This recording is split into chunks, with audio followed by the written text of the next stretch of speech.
नमस्कार. मी भाऊ तोरसेकर. तुम्ही बघत आहात प्रतिपक्ष. मित्रांनो, कधी कधी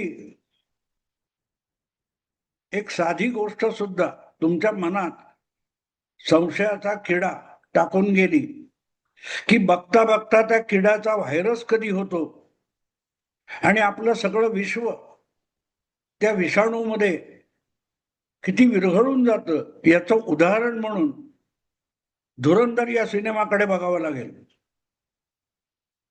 एक तर चित्रपट आहे, तो सुद्धा पाकिस्तानच्या कराचीचं एक उपनगर, काय लियारी म्हणतात, तिथल्या गँगस्टरचं युद्ध, मारामारी, आणि त्याच्यात घुसलेला एक भारतीय हस्तक ज्याचं खरं नाव जसकिरत आहे असं म्हणतात, आणि त्याचं तिकडे घेतलेलं नाव हमजा अली मझारी.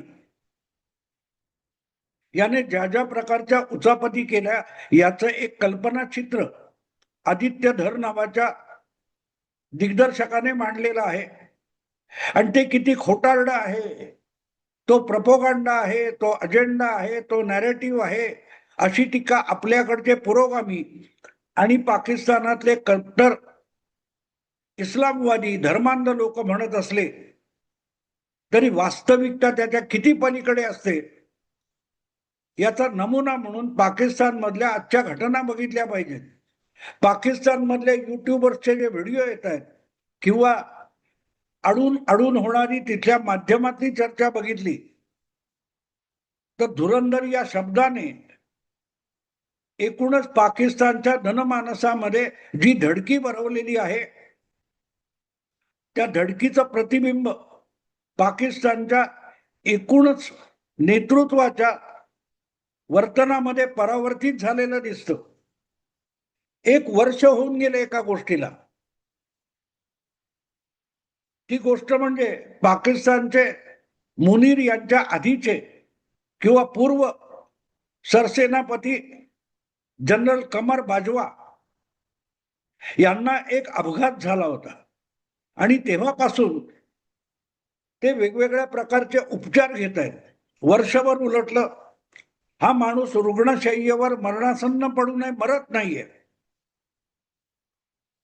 आणि योगायोग असा की ज्या कारणाने जनरल कमर बाजवा हे आजारी झाले, त्यांची तब्येत अचानक बिघडली, त्याचं नेमकं निदान डायग्नोसिस अजूनही डॉक्टर करू शकलेले नाहीत.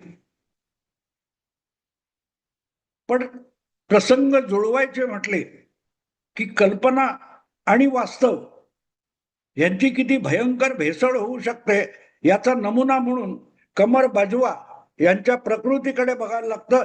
गेल्या काही दिवसात अचानक कमर बाजवा यांची प्रकृती इतकी ढासळलेली आहे की ते कोमात गेले, ते व्हेंटिलेटरवर आहेत, अशा बातम्या येत आहेत. पण कमर बाजवा यांना नेमका कसला अपघात झाला होता हे कोणाला आठवतंय का?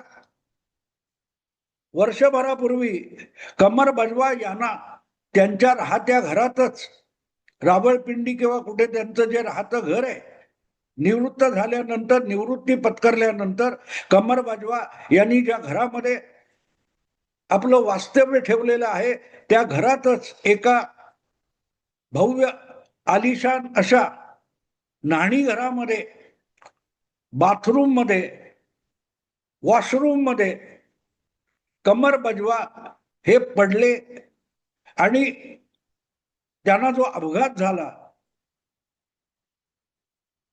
तेव्हापासून ते आजारी आहेत. कोण म्हणतं त्यांच्या मेंदूला धक्का लागला, कोण म्हणतं आणखीन काय झालं, कोण म्हणतं त्यांना बाथरूम मध्ये असताना अचानक हार्ट अटॅक आला आणि ते कोसळले आणि अजून ते आजारी आहेत. आता गंमत लक्षात घ्या की धुरंधर 2 या चित्रपटामध्ये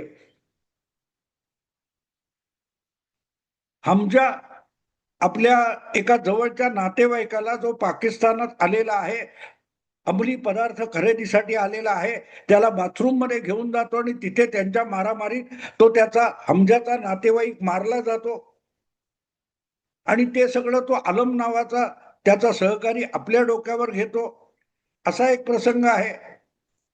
आणि नंतर बडे साहेब नावाचा एक प्रसंग दाखवलेला आहे. बडेसाहेब म्हणजे मुंबईतून फरारी झालेला आणि गेली 4 दशकं पाकिस्तानात आश्रय घेतलेला वॉन्टेड माफिया दाऊद इब्राहिम. दाऊद इब्राहिमला मारणं हे सुद्धा धुरंधरवर सोपवलेली एक जबाबदारी होती, असं त्या धुरंधरच्या कथानकामध्ये आहे. आणि त्यासाठी त्याला एक प्रकारचं रसायन दिलेलं असतं. हे रसायन असं असतं की ते शरीराच्या कुठच्याही भागाला लागलं तर ते हळूहळू करत शरीरात मांसामध्ये रक्तवाहिन्यांमध्ये शिरतं आणि शरीराचा एक एक अवयव पोखरून काढतं, निकामी करून टाकतं. हृदय असेल, लिव्हर असेल, आतडी असतील, फुफ्फुस असतील, ही इतकी डॅमेज करत जातात की तुम्ही रुग्णशय्येवर पडून राहता. कमर बाजवा हे आज सुद्धा रुग्णशय्येवर पडून आहेत, पण ती काल परवाची गोष्ट आहे. 1 वर्षभरापूर्वीचा अपघात आहे. आणि दुसरीकडे कराचीत आश्रय घेतलेला आणि चित्रपटात बडे साहब दाखवलेला दाऊद इब्राहिम सुद्धा कराचीमध्ये आपल्या अत्यंत सुरक्षित अशा प्रचंड महालामध्ये डॉक्टरांच्या अखंड नजरेखाली शेवटच्या घटका मोजण्या इतका भयंकर आजारी आहे, त्याचं शरीर विविध आजारांनी पोखरून काढलेलं आहे. हे 2 प्रसंग धुरंधरच्या दुसऱ्या भागात आहेत. आणि ते प्रसंग पाकिस्तानच्या जनमानसाला, प्रामुख्याने तिथल्या मान्यवर म्हटल्या जाणाऱ्या प्रतिष्ठित VIP लोकांना इतके भांबावून टाकणारे आहेत की त्याची एकमेव उत्तम प्रतिक्रिया तुम्हाला बघायची आणि समजून घ्यायची असेल तर पाकिस्तानचा गाजलेला क्रिकेटपटू शाहिद आफ्रिदी याची प्रतिक्रिया लक्षात घ्यावी लागते. शाहिद आफ्रिदी म्हणतो की या चित्रपटाने आमच्या मनामध्ये इतकी भय आणि भीती निर्माण केलेली आहे की समोरचा दुसरा पाकिस्तानी सुद्धा आम्हाला भारताचा हस्तक, मारेकरी, अज्ञातवीर, धुरंधर वाटायला लागलेला आहे. प्रत्येक पाकिस्तानी आपल्याला वाटेत भेटणारा दुसरा नागरिक, दुसरा पादचारी किंवा शेजारी किंवा नातेवाईक सुद्धा धुरंधर किंवा अज्ञातवीर वाटायला लागलाय. त्याच्यापासून आपल्या देशाला आणि आपल्याला धोका आहे अशी कल्पना ही प्रत्येक पाकिस्तानाच्या मनात या चित्रपटातून रुजवली गेलेली आहे. आणि ही गोष्ट अतिशय लक्षात घेण्यासारखी आहे. ज्या वेळेला भारतातल्या किंवा पाकिस्तानातल्या लोकांनी, भारत विरोधी लोकांनी धुरंधर हा चित्रपट हा प्रोपगंडा आहे, ती एक प्रचार फिल्म आहे, लोकांच्या मनात काहीतरी भरवायचं आणि त्यातून द्वेष, संशय निर्माण करायचे, भूलभुलैया निर्माण करायचा, त्याला प्रोपगंडा म्हणतात. हा आरोप झालेला आहे. धुरंधर 1 डिसेंबरमध्ये लागला तेव्हापासूनच हे आरोप चालू आहेत. जे मोदी विरोधक आहेत, जे भाजप विरोधक आहेत, जे हिंदुत्व विरोधक आहेत, त्यांनी आटापिटा केला आणि तरीही पहिला धुरंधर चालला आणि दुसऱ्या धुरंधरने अल्पावधीतच पहिल्या धुरंधरचे रेकॉर्ड मोडून टाकले.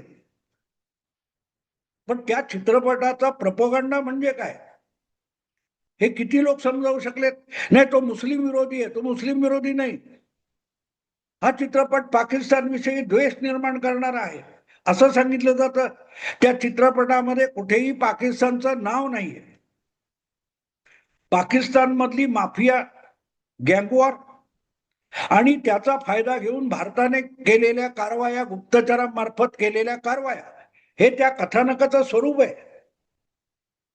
त्यामध्ये कुठेही मुस्लिम विरोधाचा एक सूर आलेला नाही, शब्द आलेला नाही. मग ते मुस्लिम विरोधी कसं झालं, ते पाकिस्तान विरोधी कसं झालं? नाही, पाकिस्तान ज्या द्विराष्ट्र कल्पनेवर आधारित उभा राहिला आणि ज्याचा पुनरुच्चार पहलगामची घटना घडण्यापूर्वी वर्षभर आधी फील्ड मार्शल काय जनरल मुशर्रफ आसिफ मुनीरने केला होता कि हम उनके साथ नहीं रह सकते, हम अलग कौम है, हिंदूंबरोबर आम्ही राहू शकत नाही, हा जो हिंदू द्वेषाचा फुटकार परत एकदा जिना यांच्या नंतर, मोहम्मद अली जिना यांच्या नंतर आसिफ मुनीरने उच्चारला, त्यानंतर पहलगामची घटना घडली आणि म्हणूनच पहलगामच्या घटनेमध्ये भारत सरकारने सतत जनरल आसिफ मुनीरला आरोपी ठरवण्याचा प्रयत्न केलेला आहे. पहलगाम मध्ये येऊन धर्म विचारून, नाव विचारून, कलमा पढवून हिंदूंना मारणारे जे होते ते भले अतिरेकी असतील, पण त्यांच्या मनातली प्रेरणा आसिफ मुनीर होता आणि द्विराष्ट्रवाद होता की हिंदू मुस्लिम एकत्र राहू शकत नाहीत. आणि ही जी वृत्ती आहे त्या वृत्तीने भारत पाकिस्तानला 70-75 वर्ष एकमेकाविरुद्ध रक्तपात करायला भाग पाडलेला आहे, एकमेकाविरुद्ध युद्ध लढायला लावलंय. पाकिस्तानी कल्पनाच हिंदू विरोधी आहे आणि हिंदू मुस्लिम एकजुटीच्या विरुद्ध आहे. आणि त्यामुळे ही प्रवृत्ती जपणारा जो जो कोणी पाकिस्तानी असेल त्याचा उल्लेख जरूर धुरंधर मध्ये आलेला आहे. आणि तोच, ती मनोवृत्ती पाकिस्तानपेक्षा अधिक संख्येने भारतात मुस्लिम राहतात, गुण्या गोविंदाने राहत आहेत.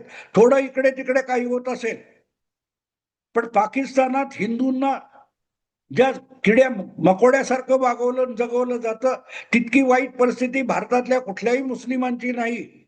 पाकिस्तानात मुस्लिमांना जितके अधिकार नाहीत त्यापेक्षा अधिक अधिकार हिंदुस्थान मधल्या मुस्लिमांना आहेत. असं असूनही जे विष पेरलं जात असतं आणि जे विष हिंदू विरोधी भारतातही पेरलं जातं, त्याच्या विरोधाचा अजेंडा दीर्घकाळ भाजपने संघाने राबवलेला आहे. आणि आज म्हणूनच RSSच्या एक स्वयंसेवक भारताचा पंतप्रधान बसलेला आहे. हा RSSचा अजेंडा आहे, यात शंका नाही. हिंदू धर्म, हिंदू राष्ट्र हा भारत RSSचा अजेंडा आहे. पण हिंदू राष्ट्र बनवताना इतर धर्मीयांना दुय्यम वागणूक देणं, त्यांच्यावर अन्याय करणं, अत्याचार करणं हा हिंदुत्वाचा अजेंडा कधीही नव्हता. ना आज होता, ना काल होता, ना इतिहासात होता. शिवाजी राजांच्या काळात नव्हता, मुघलांच्या काळात सुद्धा नव्हता. हिंदूंचा अजेंडा दुसऱ्या धर्माच्या लोकांना त्रास देण्याचा कधीही नव्हता आणि नसतो. आणि म्हणूनच तो राष्ट्रीय अजेंडा असू शकतो. तो अजेंडा मोठ्या प्रमाणावर राजकीय दृष्ट्या यश मिळवल्यानंतर आता त्याचा अधिक विस्तार करायचा असेल, जगापर्यंत नेऊन पोचवायचा असेल, तर त्यासाठी पॉलिटिकल इस्लाम, जिहादी इस्लाम आणि त्याच्यावर आधारित असलेलं पाकिस्तान सारखं राष्ट्र, तिथले सत्ताधीश आणि नेते यांच्या विरुद्ध एक प्रोपगंडा आवश्यक होता. म्हणूनच RSSचा आणि भाजपचा जो अजेंडा आहे त्याचाच प्रोपगंडा करण्यात आला. आणि धुरंधरने तो प्रोपगंडा इतका यशस्वीरित्या केलेला आहे की त्यांनी पाकिस्तान हादरून गेलेला आहे, हादरून गेलेला आहे. पाकिस्तानात या चित्रपटावर बंदी आहे, तो लावायला प्रतिबंध होता, पण पाकिस्तानी लोक उतावळे झालेले आहेत आणि त्याच्यातल्या निवडक लोकांनी कुठल्या ना कुठल्या मार्गाने धुरंधर 1 आणि धुरंधर 2 बघितलेला आहे. आणि त्यातले हे 2 प्रसंग जे मी सांगितले, अत्यवस्थ होऊन मरणासन्न रुग्णशय्येवर पडलेला दाऊद इब्राहिम उर्फ बडे साहब आणि त्या हमजाकडून मारला जाणारा जो पंजाबी अंमली व्यापाराचा स्मगलर, या 2 घटनांनी पाकिस्तानचं धाबं दणाणलेलं आहे. बाजवा यांचा जो अपघात 1 वर्षापूर्वी झाला तो खरोखरच अपघात होता की तो भारताच्या कुणा हस्तकाने, धुरंधराने बाजवा यांच्यावर एकांतामध्ये त्यांच्याच बाथरूम मध्ये घरमे घुसकर पाकिस्तानच्या माजी सरसेनापतीला मरणासन्न करण्यासाठी मारलेला हल्ला होता. अजूनही बाजवा जिवंत आहेत. अजूनही बाजवा जिवंत आहेत. आणि तुम्ही धुरंधर 2 मधला तो प्रसंग बघितला तर त्यामध्ये तो पंजाब मधून गेलेला अंमली पदार्थाचा स्मगलर हा हमजाने मारल्यामुळे मेलेला नसतो, मारहाणीने मेलेला नसतो, बेहोश पडलेला असतो. त्याला हमजा नंतर गोळ्या घालून ठार मारतो. बाजवा पण ती सगळी घटना काय घडली 1 वर्षापूर्वी, त्यानंतर मरण पावलेले नाही, जिवंत आहेत, पण मरणासन्न आहे. आणि दुसरीकडे दाऊद इब्राहिम उर्फ बडे साहब हे पण रुग्णशय्येवर आहेत, सतत डॉक्टरी नजरेखाली आहेत, निरीक्षणाखाली आहेत. हमजा बडे साहबला ते रसायन लावून त्याच्या हत्येचा प्रयत्न करतो, तो फसतो. पण जेव्हा हमजाला विमानतळावरून भारतात परत पाठवण्यासाठी जमील जमाली घेऊन येतो, तेव्हा जमील जमाली एक वाक्य बोलतो, सकून से मरने देने से अच्छा है की हाल हाल होऊन मरताना त्याला बघणं. दाऊद इब्राहिम जर आज बडे साहब म्हणून मरणासन्न रुग्णशय्येवर पडलेला असेल आणि जमील जमालीचं ते वाक्य बघितलं तर कळतं की ते रसायन जमील जमालीनेच कधी ना कधीतरी दाऊदच्या शरीराला लावलेलं असू शकतं. आणि हा जो संशय आहे, तो जो बजवाच्या अपघाताचा संशय आहे, तो आता पाकिस्तानच्या अनेक नामवंत, विचारवंत किंवा पत्रकार किंवा राजकीय नेते, लष्करी नेते या सगळ्यांच्या मनात घर करायला लागलाय. आणि म्हणून रस्त्यावरचे भिकारी सुद्धा यांच्यात कोणी धुरंधर आहे का शोधलं जाते. फेरीवाले, भिकारी, विकलांग लोक यांना सुद्धा पकडून हे भारताचे हस्तक नाहीत ना, यात कोणी धुरंधर आहे का याचा शोध पाकिस्तानात झपाट्याने सुरू झालेला आहे. आणि जर बजवावर असा हल्ला होऊ शकत असेल ज्याचं वर्णन आणि चित्रण हे धुरंधर 2 मध्ये आले,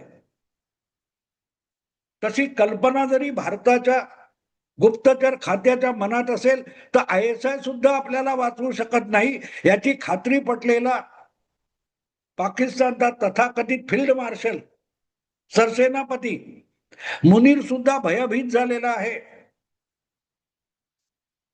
आणि म्हणून मग बातम्या येतात, आसिफ मुनीर बंकर में छुप गया. त्याचं कारण ते आहे, आपलाही बाजवा होऊ शकतो. आणि आपल्या आसपास वावरणारे तरी खरे आपल्याशी एकनिष्ठ किती आहेत, पाकिस्तान निष्ठ किती आहेत आणि भारताला विकले गेलेले किती आहेत. पाकिस्तानमध्ये हा जो संशय कल्लोळ धुरंधर चित्रपटाने निर्माण केला, त्याने एक मोठी गोष्ट केली असेल तर ती अशी आहे की हम्मे जज्बा है. पाकिस्तानच्या रस्त्यावरचं कार्ट सुद्धा म्हणतं की आम्ही इस्रायलला पाठवा, आम्हाला, आम्ही नेत्यानाहूला धोसकू, गोळ्या घालू. कशामुळे तर हम मुसलमान आहे, हम्मे जज्बा है. तो जज्बा एका धुरंधरने पार थंडा करून टाकलेला आहे. कशी गंमत आहे मित्रांनो. हे लक्षात घेण्यासारख्या गोष्टी असतात. अजेंडाच आहे, पण अजेंडाचा प्रोपगंडा केला. आणि आज पाकिस्तानचे धाबी दणाणलेली आहेत वरपासून खालपर्यंत. बघू काय होतं. आता थांबतो. आवडलं लाईक करा, शेअर करा, प्रतिपक्षाला सबस्क्राईब करा. नमस्कार.